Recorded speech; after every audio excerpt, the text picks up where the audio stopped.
This is KTN News Desk and I am Akisa Wandera. We're on to the second hour of the program. The annual County Assemblies Forum Legislative Summit kicked off in Mombasa yesterday with calls to harmonize laws and structures that support devolution.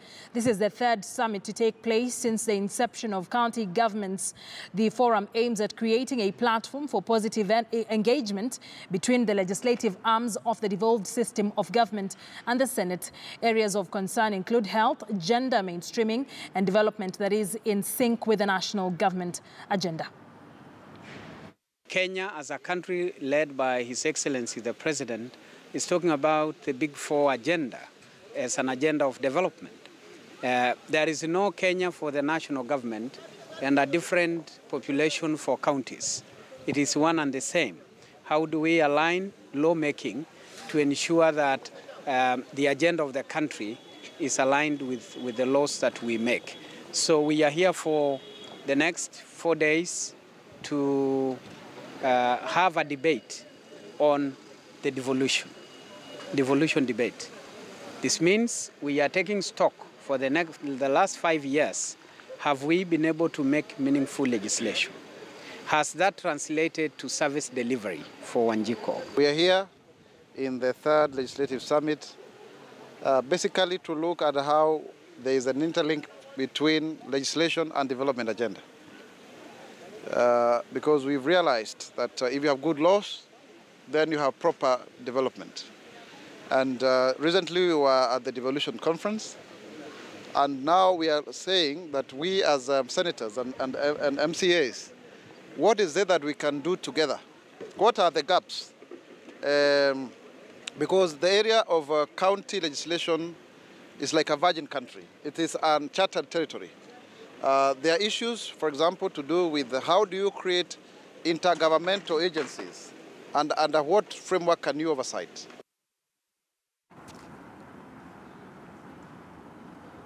Now, the World Health Organization is challenging you to adopt a healthy lifestyle for better health by walking in order to keep the doctor away. Our medical correspondent, Dr. Masi Korir, with that report from Geneva ahead of the biggest and most crucial annual health meeting.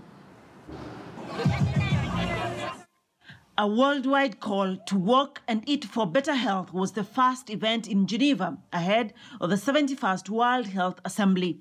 The walk was kicked off by the World Health Organization's Director General, Dr. Tedros Adhanom.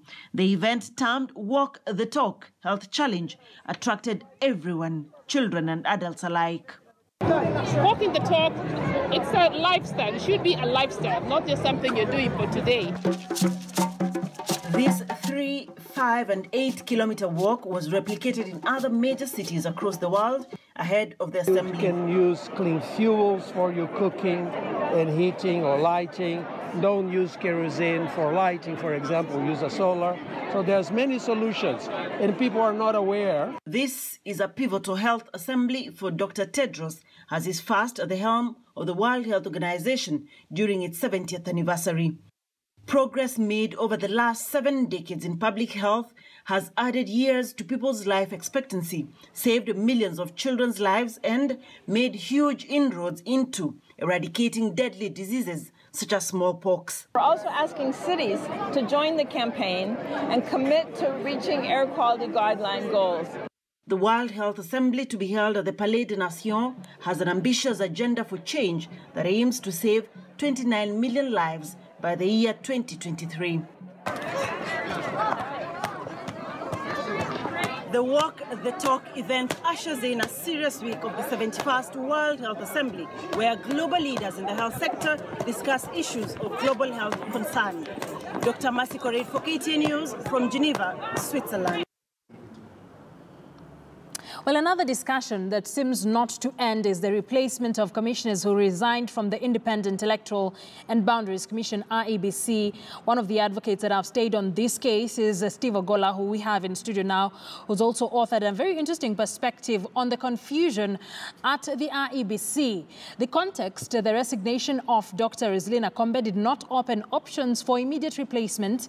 And of course, Article 134(2)(b) of the Constitution that does not permit the President to appoint appoint new commissioners during temporary incumbency. Just some of the issues that were being highlighted in this particular article by Steve Ogolla. Remember, the IEBC, 3 IEBC commissioners, Margaret Machunya, Paul Kurgat, were among those who resigned about a month ago from the very crucial body that is the IEBC. And a month down the line, we're not seeing much in terms of the replacement of the commissioners for the body to be fully in function. Let's now speak to Steve Ogolla, who joins us now in studio. Steve, always a pleasure to have you here on KTN News Desk. Thank you. A month down the line, because the 3 commissioners resigned on the 16th of April. It's been a month and a few days now. What should we have seen by now? Thank you, Akisa. First of all, I've always cautioned Kenyans not to rely on the political elite to interpret the law for them. Because I'm going to demonstrate here that reliance on the political elite will lead into confusion, controversy, and disobedience of the law. Now, there is no contest in law on the manner or procedure for replacement of the commissioners that resigned. As you've stated, a Combe's resignation could not trigger immediate replacement because it occurred during temporary incumbency. That is not in contest. Now, the subsequent resignation by the 3 commissioners necessarily triggered procedure for replacement outlined in the law. Now, there must have been some unexplained reasons. The decision not to trigger that process is a mysterious decision only known to the political elite. Look at Section 7A of the Election Laws Amendment Act of 2016. It says that should there be a vacancy, either because the entire commission is exiting, in which case the mechanism for replacement ought to begin 6 months too, or in case of the resignation of a commissioner. Section 7A of the recent law, the most recent law, the Election Laws Amendment Act of 2016, says the president shall gazette such vacancy within 7 days. I mean, it's laid there in the law. You can't negotiate around, you can't outmaneuver that provision. Secondly, the operationalization of the procedure is laid out in the first schedule. The first schedule says, paragraph 1 says, that within 14 days after gazettement of such vacancy, the president is supposed to appoint a selection panel. The selection panel is then required to advertise, recruit, and then nominate, send names to the president for appointment. There is no legal justification why the replacement of these IEBC commissioners has not happened, except for political convenience or connivance, either by IEBC, the remaining commissioners, because they have failed to advise the president publicly. Maybe they have done so privately, but they have not come out openly to tell Kenyans that, listen, the law is not being complied with every step of the way.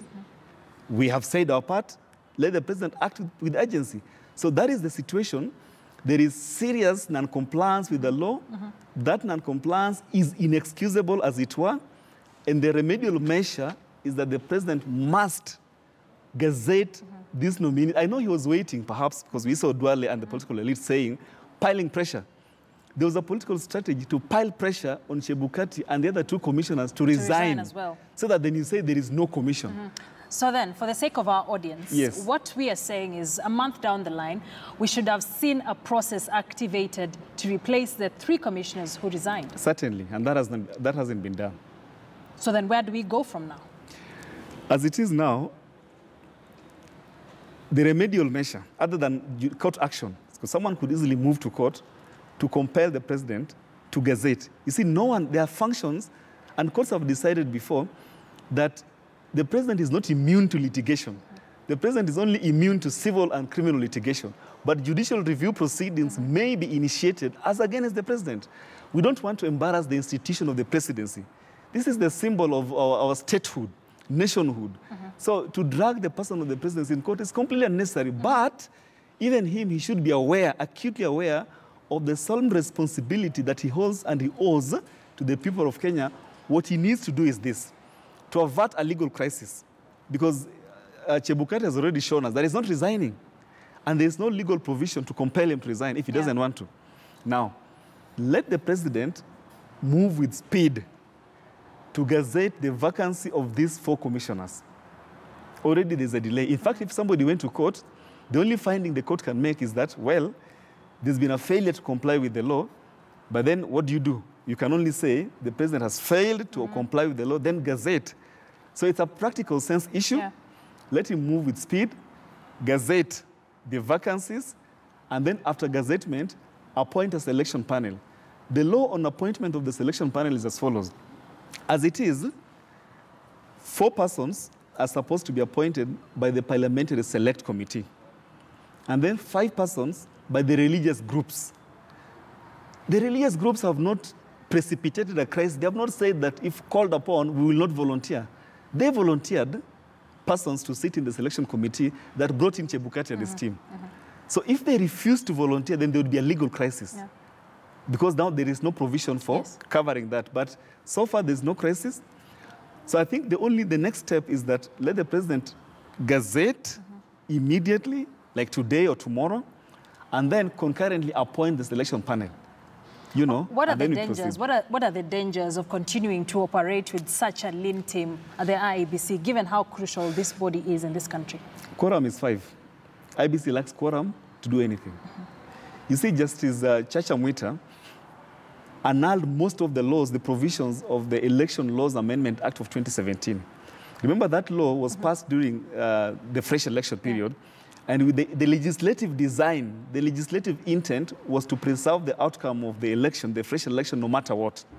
So there was a rushed process to create the law in a manner that confuses what is already established by the Constitution. And Justice Chacha struck out most of the provisions.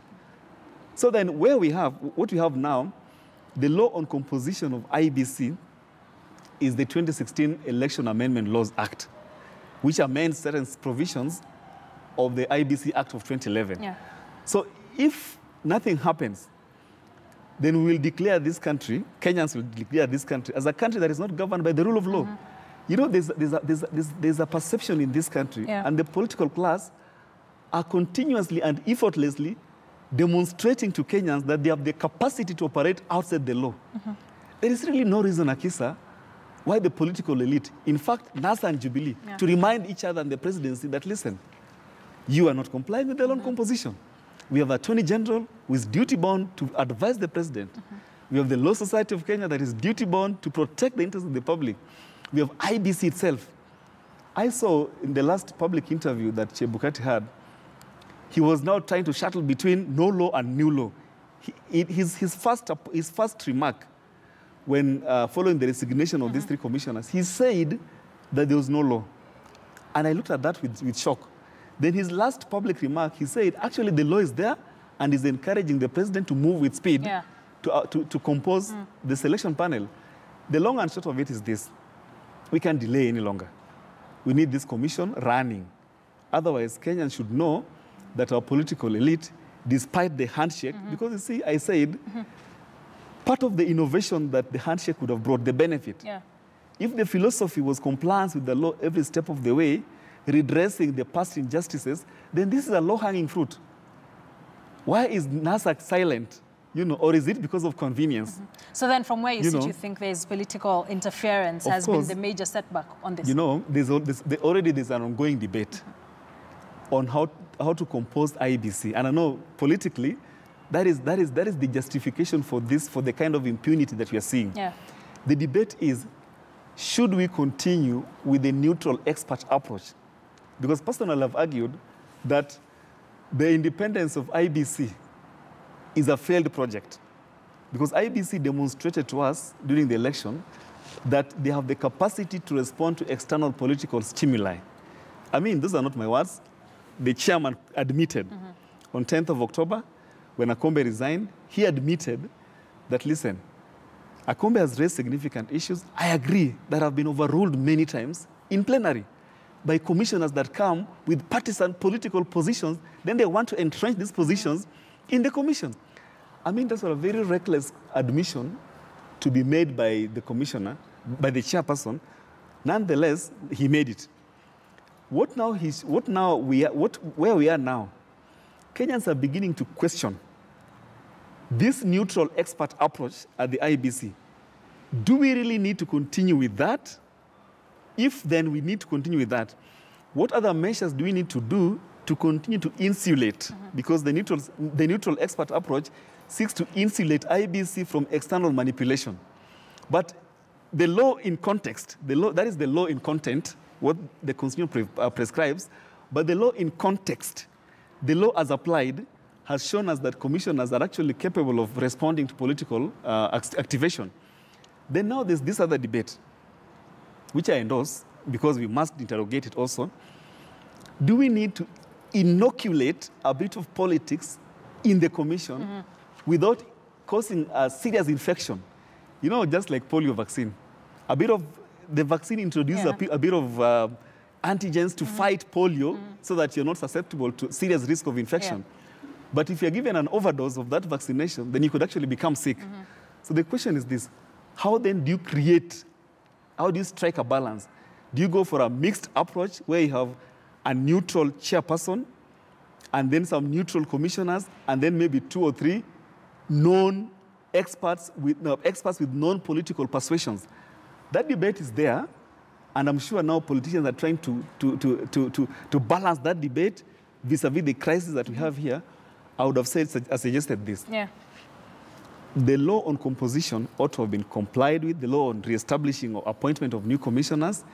We still have a long way.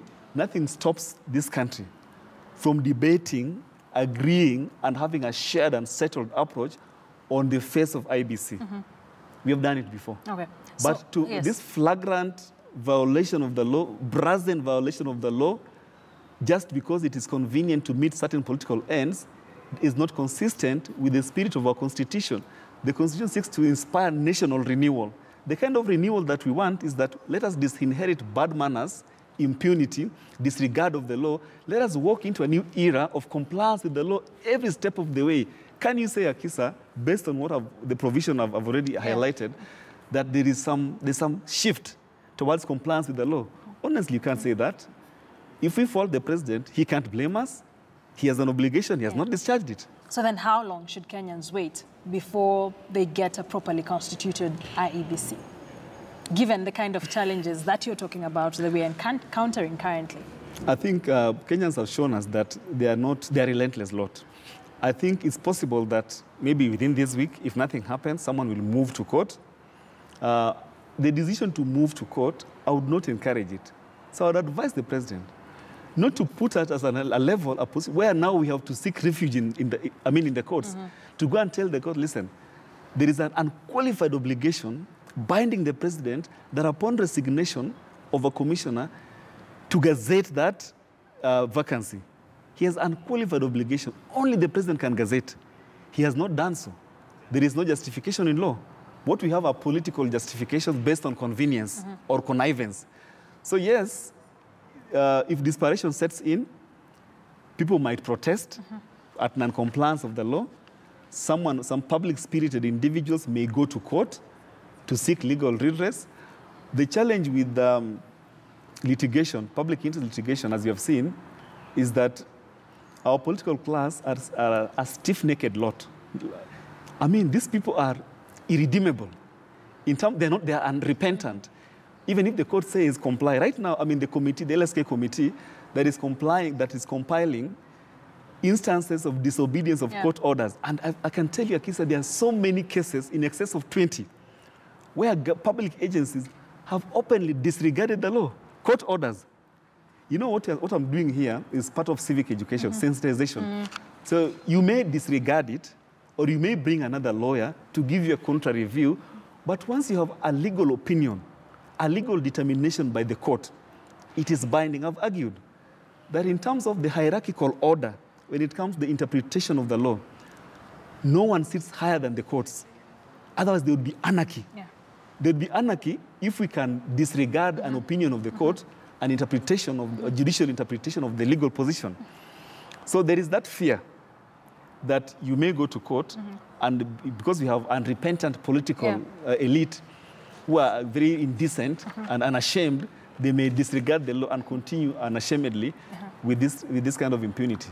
But even as you talk about maybe in a week's time we would be seeing a Kenyan or an organization going to court about this. We've seen activist Okia Omtata go to court. We will be speaking to him in a few minutes. I don't know whether we have him yet.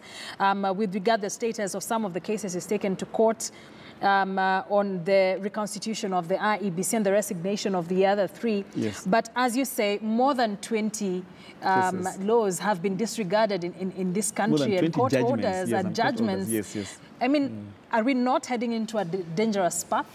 I mean, let's make the charitable assumption that the president is well-intentioned, as by the law he's required to be. So then, let us just then ponder. What is the problem in whipping these agencies to comply with court orders? You know, although the office of the president himself is guilty because there's the cabinet decision by Justice Onguto that said, listen, when you're reconstituting the cabinet, by way of example, ensure that the 2/3 gender threshold is observed. We know that this cabinet does not meet that threshold. There is a court order, a judgment that has not been vacated. So you see, other state officers and offices are taking cue from the presidency. So what you're saying is a dangerous precedent has been set. A dangerous precedent has been set, and if you're not careful, you know, people might reach the level where you no longer obey government.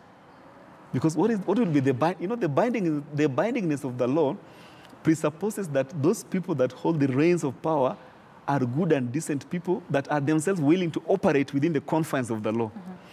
When you show that you have the capacity to operate outside the law, I've said, government should not compete with citizens in disobeying the law.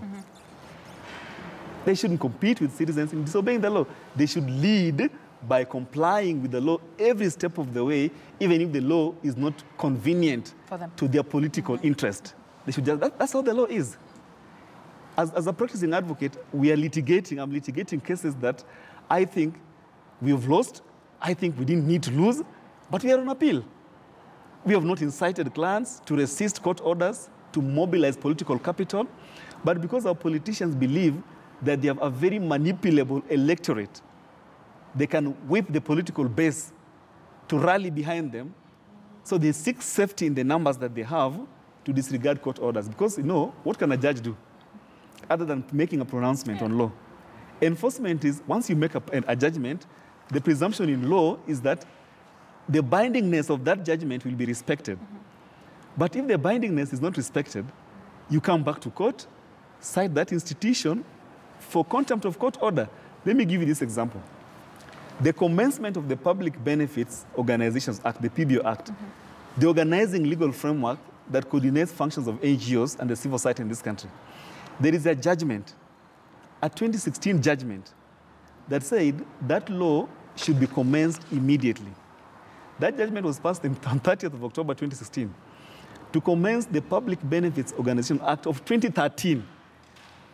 His Excellency President Kibaki signed this law in 2013, and it became, it was supposed to be operationalized after gazettement. Now, 2013 up to now, this law organizing the operations of civil society has never been signed, so that it has never been operationalized. We are using the NGO Act of 1990 to coordinate affairs of the civil society because somewhere, somebody thinks the civil society needs to be contained. But this law, as they look at it, doesn't offer the necessary safeguards to contain the civil society in the manner they want. So there was a finding by the court that this is a critical failure on the part of the cabinet secretary at that time, Anne Waiguru. Anne Waiguru left. Honorable Kinjuri was appointed CS Devolution because that law falls within his docket. He was cited for contempt alongside Honorable Nkaiseri, who was the CS for security. God rest his soul in peace. Nkaiseri passed on. Now we have Matiang'i. There was a contempt of court order where the court found that, listen, the government has violated a contempt of court order. You know, it's just absurd. Now we have reached the end of innovation because the law has limits. The limit is, once the court makes a pronouncement, you will comply. If you don't comply, you return to court for a further pronouncement on contempt of court. Then there's a presumption in law that you will be scared, that you've been cited for contempt. You'll be scared and ashamed and humiliated into action. But where you have failed to comply with the order, you fail to comply with a contempt of court order, what do? You go back to cite the same person for contempt of court order? You just give up. I think Uhuru Kenyatta's legacy, and I want to plead with the president, that part of his legacy, other than the big four, there's a scholar called Amartya Sen, Development as Freedom. He argues that the best way to measure development, look at the unfreedoms, the low-hanging fruits. Can you say that compliance with the law is your legacy for the 5 years? So that even if you don't pull Kenyans, you know, you don't invest in the mega infrastructural development that we need, but in your tenure, your legacy, your reputation is that in my tenure, the last 5 years, I made sure that every government agency obeyed court orders, respected and promoted human rights, you know, corruption was dealt with, other than telling us that we want us to focus on the big four when the low-hanging fruits have been neglected. All right. I want us to wrap it up here, but going forward, what do you expect to say? Because it seems like the office of the president would have to save face on this one. I think, saving face is the word. Because now, it is now known in the public domain that there is no legal justification for continued failure to establish a selection panel to appoint new commissioners. Where we are now, the only remedial measure, and I plead with the president and his advisors, not to mislead the president to think that he can innovate outside legal provisions. The only way to innovate legal, if the president does not want to appoint this election panel, they can do proactive litigation. They can seek, you know, under Article 165, sub-Article 3, they can move the High Court to reinterpret the law and tell the High Court to interpret the law in a manner that excludes the president from the burden of gazettement. Then they come with a court order and tell us that, listen, the High Court has said we need not to gazette now for reasons stated hereunder. Or they can move the Supreme Court to seek an advisory opinion. This is how you innovate within the law to get what you want. You don't disregard the law. Barring those two options, I think the president is duty-bound to comply with the law, Section 7A, that says you must gazette the vacancies. Then Section 5, subsection 4 of the IEBC Act as amended says the process of appointment and conclusion of the selection process will be done through the necessary modifications. So any modification that is needed in law, the selection panel will manage, and we'll have new commissioners. Then thereafter we can debate whether we want to reconstitute IEBC, to inject a bit of politics, or whether we want to insist with the neutral expert approach. All right. Thank you very much. Always a pleasure to have you here on KTN News. Steve Ogolo is a lawyer, of course, talking about the reconstitution of the IEBC with 4 commissioners not in office.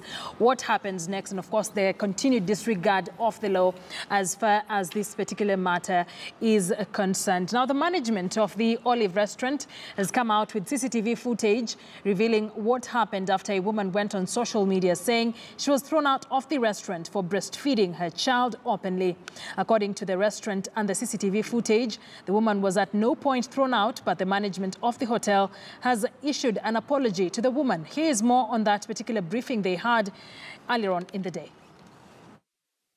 Once the issue was aired on social media, it became a very heated and emotive debate on social media, in the dailies and on other mainstream media.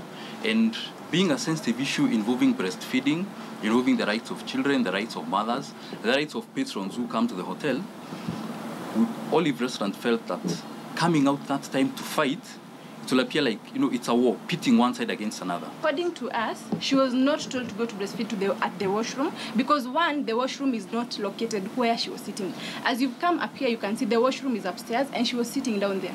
CCTV footage is in 2 parts because of the way it was picked. And you can see there's no time lapse between the first part and the second part. And also, I think even you guys in the media, as IT experts, you can also try and see if it was edited, because we did not edit the CCTV footage. As to breastfeed in the toilet, she was not thrown out of the premises. At the same time, she stayed here and ate her meal, finished and left. Yes, she deserved an apology. That one and that is why we sent her a message on her social media. The first statement the lady gave, she said that she was told to cover herself. Then she stated not all children are covered while breastfeeding. And then down there she added, mlikuwa mnataka niende ninyonyeshe kwa choo. Na nje kulikuwa kunanyesha.